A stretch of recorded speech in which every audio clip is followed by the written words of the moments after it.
Es muy grato estar nuevamente con ustedes. En esta ocasión nos acompaña Carlos Oliva, exministro de Economía y Finanzas, probablemente uno de los economistas más preparados en el país en el tema hacendario, lo domina ampliamente, una larga experiencia en la materia y creo que conversar con él sobre las implicancias o los alcances y peligros de cambiar el capítulo económico de la Constitución nos va a ilustrar bastante. Nos acompañan Fernando Sillonis y Rodrigo Hacha, asociados de IIG. Bueno, brevemente, Carlos, yo diría que si uno mira las cifras comparando la situación de la economía durante la Constitución del 79 al 93 versus lo que ha pasado bajo la Constitución del 93, bueno, la diferencia es abismal, ¿no? Pero aparentemente como sucede en el trading, los números del pasado no garantizan los resultados del futuro, así que no es que la gente mira esa comparación y definitivamente rechaza el cambio de constitución. Esto es un tema, yo creo que tiene un componente fuerte y racional. Quizás tiene que ver con la esperanza que tiene la gente de que cuando le ofrecen un cambio, las cosas van a mejorar. Y bueno, de cambios hemos escuchado en Latinoamérica tantas veces y la situación es desastrosa en muchos países. Y por otro lado, quizás es bueno tener una visión, tu visión sobre, no tanto cómo, qué bien funcionaban las cosas en el pasado, sino qué nos va a pasar si cambiamos el capítulo económico en adelante. Y como preámbulo, Carlos, te pediría si nos pudieras poner al día. ¿El Perú ha perdido su fortaleza fiscal? ¿Cuál es la situación actual y cómo ves el potencial de los próximos meses? Y luego, ¿qué pasaría si hay un cambio de constitución en los años siguientes? Bueno, bienvenido, Carlos, y te escuchamos. Muchas gracias, Gonzalo, por la invitación. Fernando, Rodrigo, un gusto saludarlos. A ver, empecemos con la parte fiscal. Allí, definitivamente hemos recibido un mazazo que nos va a dejar una cicatriz muy grande en el ámbito fiscal. Entre estos 2 años vamos a haber perdido básicamente unos 10 puntos del PBI en términos de menores ingresos y también algunos gastos asociados a la pandemia. Cosa que lo que antes era nuestro techo de deuda, que era el 30% que nos ha servido de guía por mucho tiempo, yo creo que se va a convertir en 40%, ¿no? 38, 40% va a ser nuestro nuevo techo. No debería afectarnos tanto en términos de las calificadoras de riesgo, porque todos los países se están moviendo en esa dirección. Esto no es un tema de Perú. Lo mismo le va a pasar a Chile, a Colombia, a México y a todos. Entonces, digamos, vamos a tener que cambiar el paradigma del 30 por el de 40.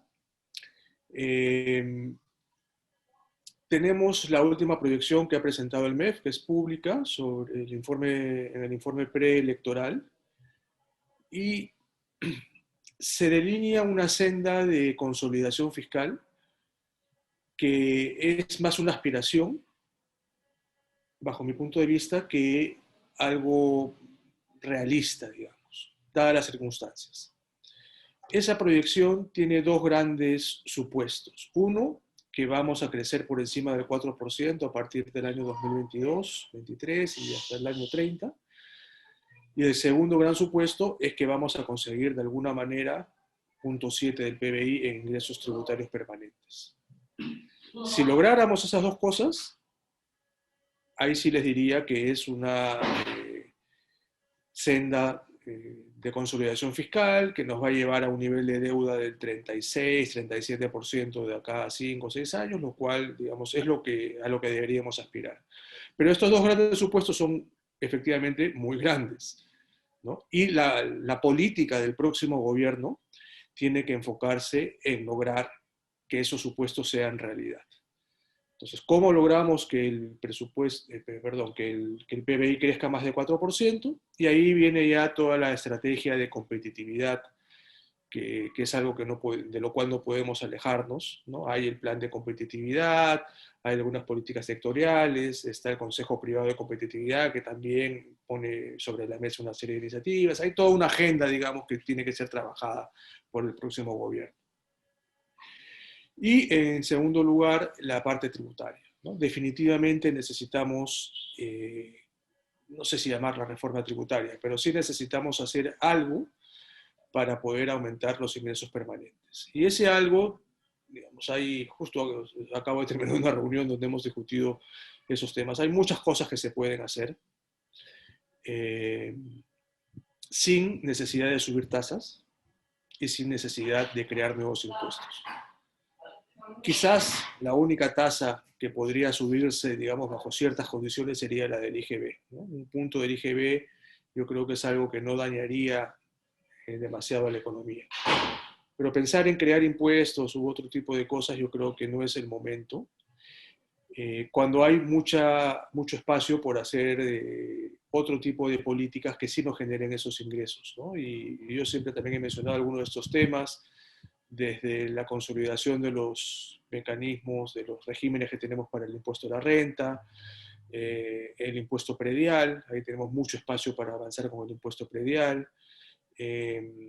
Si hablamos ya de impuestos nuevos, lo que está pendiente son los impuestos a los servicios digitales, que muchos países los están adoptando, y ahí podría haber espacio, pero eso no da mucha plata, pero digamos, si se trata de crear algo, eso sería lo único que se crea. Y después está toda la lucha contra la evasión y la elusión tributaria, ¿no? Que eso también nos puede dar algunas ganancias. Cuando hicimos algunos ejercicios, cuando estaba en el MEF, solo volver a las tasas de evasión y elusión que teníamos en el año 2014 nos daban casi un punto de recaudación extra, ¿no? Esto es algo, digamos, si en el 2014 lo pudimos hacer, lo podemos hacer ahora, ¿no? Estamos hablando de bajar la tasa de evasión del IGB de 33, 34 que está ahora a un 28, que es lo que estaba en el 2014, y el impuesto a la renta también bajar 4 o 5 puntos, ¿no? Entonces, digamos, no es tan disparatado pensar que con este tipo de medidas podemos tener ese puntito extra de recaudación tributaria. Entonces, si nos enfocamos con estas medidas tributarias y con una agenda de competitividad, podemos transitar hacia una consolidación fiscal que nos lleve a un 36, 37% de deuda, que yo creo que va a ser el nuevo valor con el cual estamos trabajando, ¿no? Entonces, hay un camino, digamos, trazado. La gran pregunta es si el próximo gobierno va a ser capaz de materializar estas dos cosas, ¿no? Sobre todo la parte tributaria y la parte de crecimiento. En el Consejo Fiscal vamos a sacar dentro de 2 o 3 semanas comentarios y escenarios sobre lo que ha publicado el MEF, y van a ir en la línea más o menos de lo que yo les estoy mencionando, ya con datos más fijos, ¿no? Más seguros. Ahora, yendo al tema de la Constitución. La verdad es que la evidencia es una, ¿no? Y la evidencia muestra que gran parte de las ganancias en términos económicos y parcialmente en términos sociales se debe a una serie de lineamientos que están fijos en la Constitución del 93. La autonomía del Banco Central digamos, es angular. O sea, no hay persona que me pueda convencer de que ese artículo de la Constitución hay que cambiarlo. O sea, que está planteando eso pues está totalmente fuera de la realidad, ¿no? La autonomía del Banco Central, que además no solo ha sido exitosa en el Perú, sino es una buena práctica internacional, ¿no? Miren el caso de Argentina, nada más lo que está pasando. Y así como eso, hay otro tipo de medida, la iniciativa de gasto, por ejemplo, del Congreso. Eso también, habiendo estado en el Poder Ejecutivo, pues eso es una medida totalmente indispensable en nuestro país, ¿no? El Congreso puede modificar al interior el presupuesto, pero no puede aumentar el gasto. A pesar de que hemos visto que hay iniciativas que se han aprobado a pesar del tema constitucional, ¿no? Pero eso es digamos, es un escudo de plata que tenemos y que también debe preservarse. La autonomía de la superintendencia de banca, el rol subsidiario del Estado, también me parece a mí personalmente clave, ¿no? Que es además, si se lee el artículo, hay una válvula de escape, ¿no? Que es que a través de una ley se puede romper ese rol subsidiario, que me parece que está bien como ha sido planteado. O sea, Lo que te está diciendo es que en términos generales debe existir ese rol subsidiario y, digamos, en casos de un tema muy particular, se puede aprobar una ley para salirse de ese esquema, ¿no? Pero volver a empresas públicas, que ya sabemos cómo se manejan en el país, sería totalmente dañino. Entonces yo no veo, para ser sincero, la necesidad de hacer algún cambio en ese capítulo. Quizás en otros capítulos, qué sé yo, si quieres dos cámaras en el Congreso, cosas de esas, uno puede discutir, digamos, ¿no? Pero en el ámbito totalmente económico yo no veo la necesidad de hacer ningún cambio. ¿Por qué? Porque los resultados están a la vista, ¿no? Se ha aumentado el PBI, la tasa de crecimiento en los últimos 20 años en promedio ha sido casi 5%, el PBI per cápita en dólares se ha triplicado, la pobreza ha disminuido en más de 20 puntos, la desigualdad ha disminuido también en 3 o 4 puntos, el coeficiente de Gini. Entonces hay una serie de indicadores, digamos, que están correlacionados con estos artículos de la Constitución en el régimen económico. Y es más, si uno analiza bien la Constitución, ve que le da al Estado una serie de prerrogativas. Y dice que el Estado es el encargado, creo que es el artículo 58, 59, te dice cuál es la responsabilidad del Estado, ¿no? Por un lado tenemos el rol subsidiario que dice dónde no tiene que estar el Estado, pero por otro lado el artículo 59, creo que es 58, te dice dónde sí tiene que estar el Estado.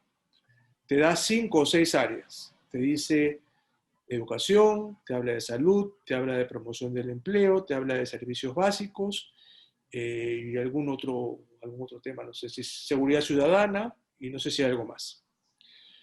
Y cuando uno analiza, ve que son precisamente las áreas donde hemos avanzado menos, ¿no? Entonces el Estado se está diciendo, la Constitución te está diciendo, tu Estado hace esto y eso lo está haciendo mal, ¿no? Entonces, claramente el tema es mejorar la eficiencia del Estado, no es darle más responsabilidad al Estado. Ni siquiera con lo que está en la Constitución puede.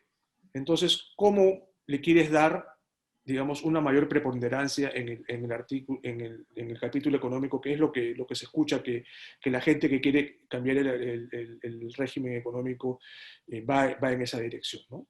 Y basta que agarres un indicador por cada uno de estos temas donde el Estado tiene responsabilidad para que veas lo mal que estamos. Promoción del empleo, informalidad 70%. Educación, últimos en la prueba PISA. Salud, anemia 42%. Seguridad ciudadana, tasa de victimización, no sé cuánto, 60% o 70%. Servicios básicos, mira la cantidad de gente que no tiene agua potable durante 24 horas. Donde miremos lo que es responsabilidad del Estado, no lo estamos cumpliendo. Entonces, ya siendo un poquito ya cínico, dirías, bueno, pues si quieres cambiar la Constitución, mira lo que no ha funcionado y sácale esas funciones al Estado y que las haga otro, ¿no? Iríamos en la otra dirección, digamos, ¿no? Yo sé que eso es complicado, etcétera, pero si algo se pudiera hacer, la dirección sería esa, y no precisamente la opuesta, ¿no? Darle al Estado que no ha podido cumplir con su rol más responsabilidades y sacárselas a los que realmente han estado haciendo bien las cosas. Yo agregaría la reducción de la burocracia improductiva. Yo estoy obsesionado con ese indicador y cómo ha crecido la burocracia en los municipios de todo el Perú, en los gobiernos regionales, incluso en los sectores, ¿no? Con estas instituciones redundantes, ¿no? Que hacen lo mismo. Yo siempre saco el ejemplo de los que promueven inversión en infraestructura, y por supuesto pongo proinversión, pero también describo PRONIS para inversiones en salud, PRONIET para inversiones en educación, y en transportes, a falta de uno, Provías Nacional y Provías descentralizado, como si fuese conceptualmente diferente lo nacional de lo descentralizado, ¿no? Entonces, yo veo mucha redundancia, muchísima, ¿no?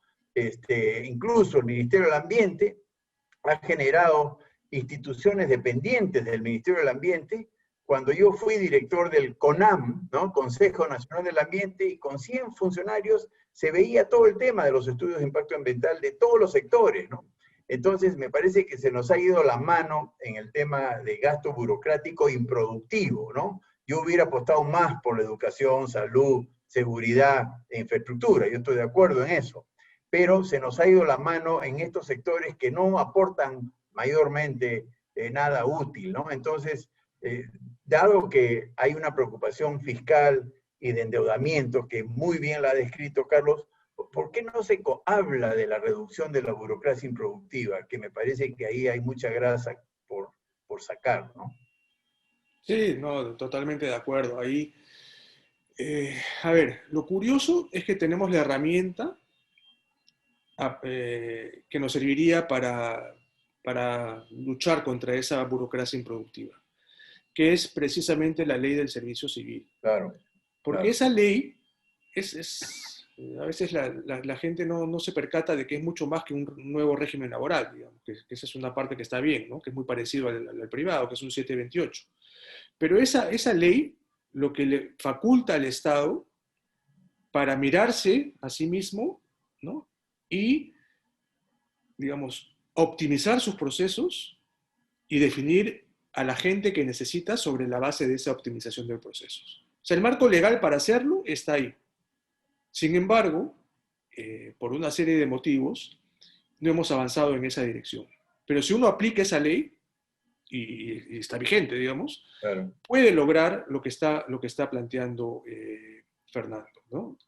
Si tú aplicas esa ley, te vas a dar cuenta de redundancias, de duplicaciones, de una serie de temas que son importantísimos. Pero ahora, esa ley no ha avanzado, primero por falta de liderazgo. Yo no sé si los presidentes que han estado desde que se aprobó esa ley han entendido la potencia que tiene esa ley. Claro. El mismo Servir también en algún momento se complicó pidiendo demasiadas cosas, se volvió un poco formalista y complicó el tránsito, etc. Entonces, es necesario hacerlo, tenemos la herramienta, no hay que ir al Congreso a pedirle permiso a nadie, digamos, lo podemos hacer como estamos, pero, a ver, si no hay liderazgo, va a ser muy, pero muy difícil avanzar, ¿no? Sobre el tema de infraestructura, sí, yo concuerdo que por lo menos en educación y salud hay que sacarle esa área a esos dos sectores. El PRONIET y el PRONIS tienen que irse, no sé si a un ministerio nuevo, a una entidad nueva, pero sacarlas de verdad. No como hacemos siempre, que decimos que las sacamos y al final se convierten en otra cosa y creamos una cosa nueva, con lo cual estamos duplicando las cosas, ¿no? Entonces, ahí también tiene que haber decisión y, por lo menos en esos dos sectores, sacarle esa parte porque, digamos, construir un hospital o construir un colegio, digamos, es más un tema de ingenieros que de profesores o de médicos, ¿no? Para exagerar un poquito, pero ese es el tema de fondo. Entonces, démosle a los ingenieros que ellos definan cómo se hacen, que vean el suelo, que vean las características, etc. Obviamente el rector, el ministerio le dirá dónde hay que hacer los colegios, ¿no? Pero de ahí a que se pongan a analizar otro tipo de cosas ya escapa de lo que debería ser la función. Entonces, sí crear algo que le saque a esos dos, por lo menos esos dos sectores, ¿no? Ya podríamos ir un poquito más allá. Justicia, por ejemplo. Justicia tiene que construir penales. ¿Qué sabe de justicia de construir penales? Absolutamente nada.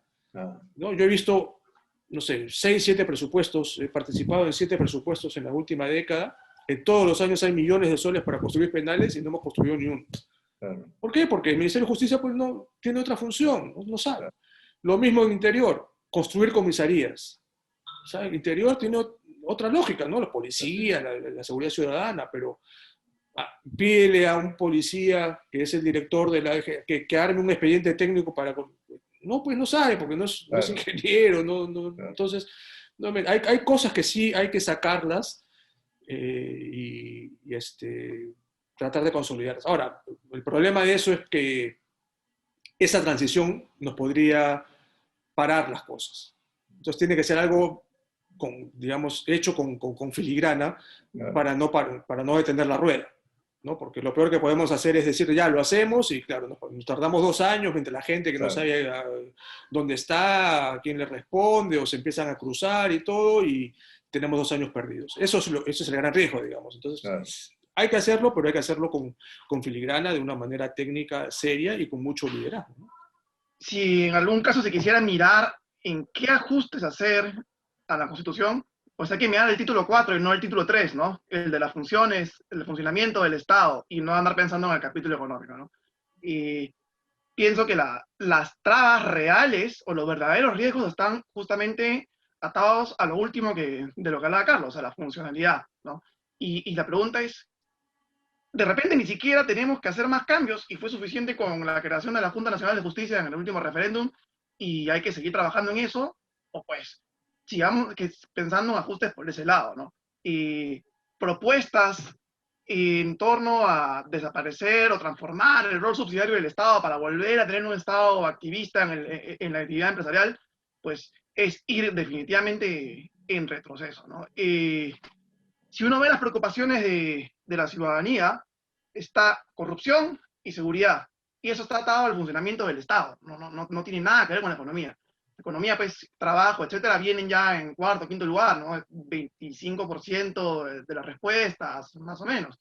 Entonces, mirando hacia adelante, lo que necesitamos es un ajuste definitivamente en la capacidad del Estado para ejecutar más proyectos, ¿no? No sé, Carlos, si nos puedes comentar, por ejemplo, y realmente tú, ¿cuál crees que sea la mayor traba para el crecimiento, ¿no? Y por otro lado, en cuanto a la estructura legal del país, ¿qué modificaciones deberían ponerse como prioridad, ¿no? Y si alguna de estas crees que tenga que ver con la Constitución. Sí, mira, justamente yo, curiosamente, estoy trabajando un pedido que me han hecho sobre reforma del Estado, ¿no? Y a ver, les cuento rápidamente. Yo creo que hay 3 grandes áreas donde uno puede implantar 30, 40 medidas, y casi ninguna de ellas implica un cambio ni siquiera de leyes. Es principalmente un 90% son temas de gestión, ¿no? Estos 3 grupos tienen que ver primero con el servicio civil. Hay que hacerle algunos ajustes para que esto realmente funcione. Lo segundo tiene que ver con la gestión de las finanzas públicas, ¿no? Hay una serie de temas que en algún momento lo hemos conversado también acá en este espacio, me parece, con ustedes. Yo le doy mucha importancia al tema de la logística, que es un tema abandonado en el país, ¿no?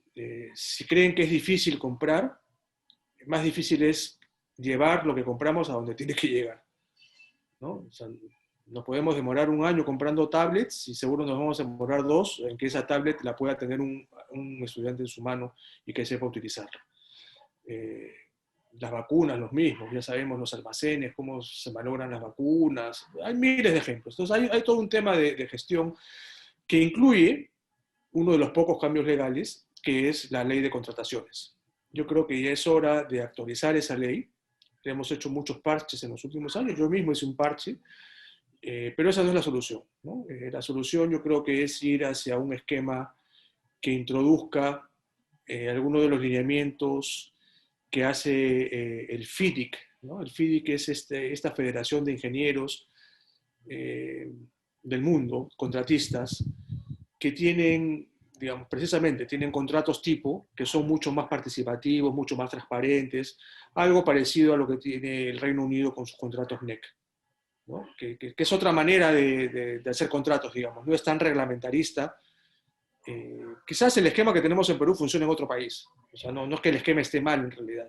Lo que pasa es que hemos aprendido ya a sacarle la vuelta y somos especialistas en sacarle la vuelta a ese sistema. Entonces, yo creo que ir hacia otro esquema podría ayudar. Entonces, ese es el segundo tema de finanzas públicas, de manejo de sistemas. Y el tercero tiene que ver ya con la relación con el ciudadano.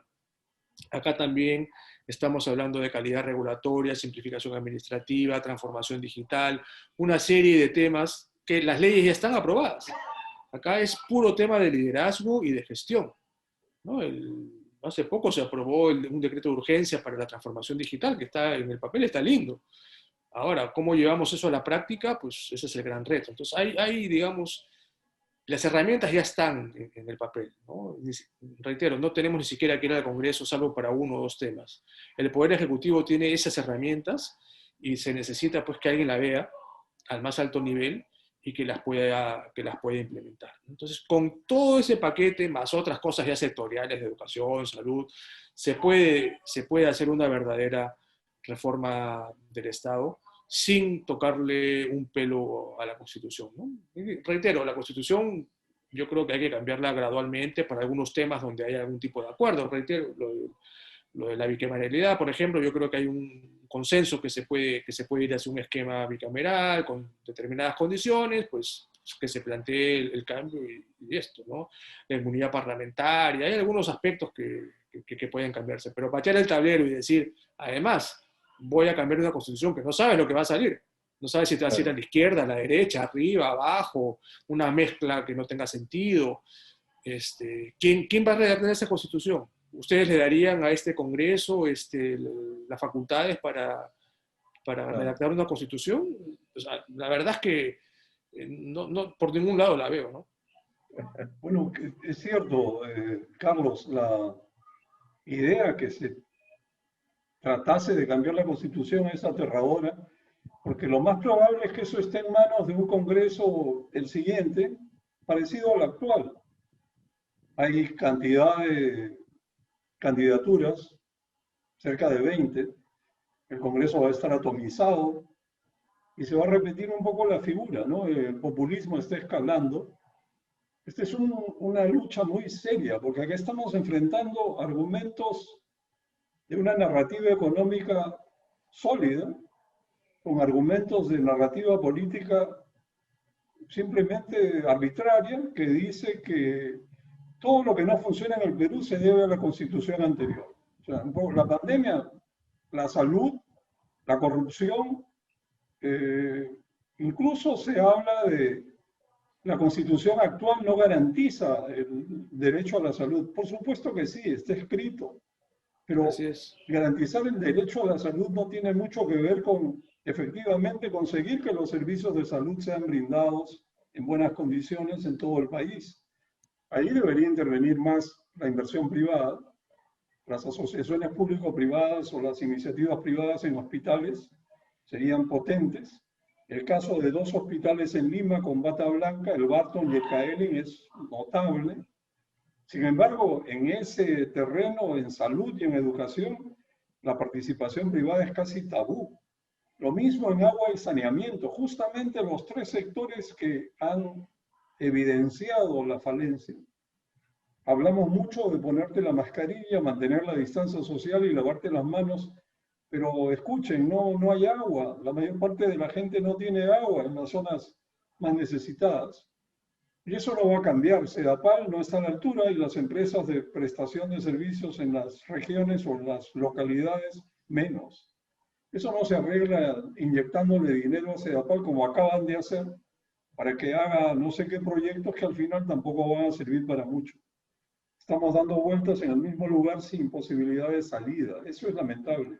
En cuanto al Estado, hay normativa muy buena, modernizadora, pero parece que hubiera un divorcio entre las normativas bien pensadas, bien estructuradas y la realidad que está por otro lado. Es decir, no hay un hilo conductor de buscar el resultado y por algún motivo que no alcanzo a comprender, los funcionarios no hacen suyas las normas. Lo que debiéramos hacer las personas que pensamos que hay que preservar el modelo económico para mejorarlo y hacerle cambios para que sea y funcione mejor, no porque fue bueno hace 30 años, eso es historia, ya pasó, sino porque en el futuro puede ser mejor que hasta ahora y ha servido. Sí. ¿Cómo crees que va a darse este enfrentamiento? Porque no sé cómo llamarlo. Sí, a ver, un par de comentarios sobre lo que has dicho. A ver, parte de los problemas de gestión tienen que ver con la excesiva rotación del personal que hay en el sector público, ¿no? Que me regresa al tema del servicio civil, ¿no? Con un servicio civil no tendrías esta rotación.